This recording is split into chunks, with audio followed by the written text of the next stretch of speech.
चंडीगढ़ जीरकपुर से दिल्ली के कश्मीरी गेट का यह सफर मेरे लिए किसी बुरे सपने जैसा साबित हुआ। शाम के करीब 6:30 बजे जब बस हाईवे के एक ढाबे पर रुकी, तभी बस खराब हो गई और उसके बाद फिर कभी स्टार्ट ही नहीं हुई। उस समय बाहर का मंजर इतना खौफनाक था कि बयान करना मुश्किल है। कड़ाके की ठंड पड़ रही थी, ऊपर से मूसलाधार बारिश ने यात्रियों की मुसीबत को कई गुना बढ़ा दिया था। हाईवे के किनारे उस अंधेरी रात और ठिठुरन के बीच यात्री असहाय खड़े थे, लेकिन फ्लिक्स बस जैसी बड़ी कंपनी के पास अपने यात्रियों के लिए कोई बैकअप प्लान या वैकल्पिक बस की व्यवस्था नहीं थी। चालक और स्टाफ घंटों तक केवल समय टालते रहे और देखते ही देखते रात के 2 बज गए। ये जो है महावीर ढाबा, ये अम्बाला के पास है और ये बस यहीं पर ही आई थी और ये बस यहीं पर ही खराब हो गई थी।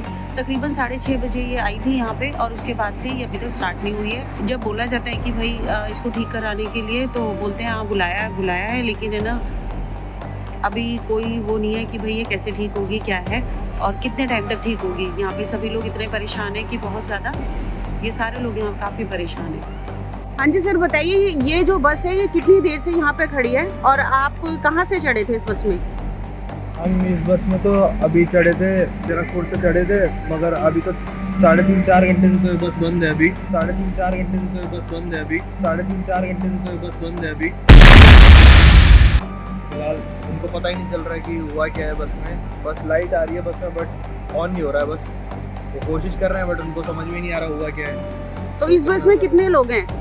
60-70 लोग तो है बस में अभी, मगर सब लोग रुके हुए हैं, सब पीछे ढाबे पे रुके हुए हैं बट स्टार्ट ही नहीं हो रही है। कुछ होता तो सबका काम ही रुका। तो आपने इनके ड्राइवर से जब बात की, उन्होंने क्या बोला आपको? उन्होंने बोला अभी टाइम लगेगा, अभी यही बोला और कुछ नहीं, उनको ही पता नहीं है। तो उन्होंने जैसे इसका बैकअप वगैरह के लिए कोई इनके पास मतलब कोई सुविधा नहीं है? बट वो उठा नहीं रहे। उन्होंने यही बोला मेरे को 1 घंटे पहले, उसके बाद अभी भी रुकी हुई है, कोई आइडिया नहीं है। और अभी भी कोई आइडिया नहीं है कि ये कितने टाइम तक ठीक होगी ये बस ना? बट उनको भी आइडिया नहीं है क्या हो रहा है।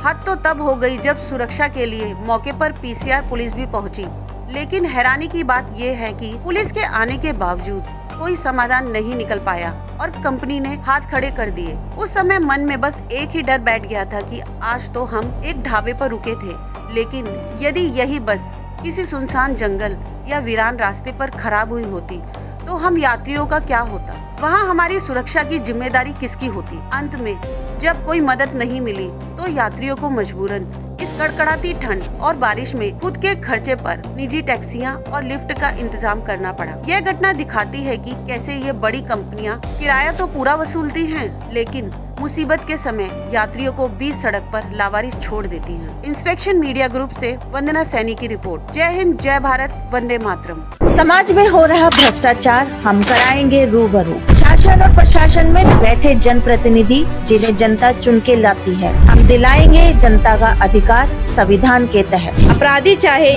प्रशासनिक हो या शासनिक, हम करेंगे उनकी खोज और करेंगे पड़ताल संविधान के तहत। सबके लिए समान, सबके लिए बराबर।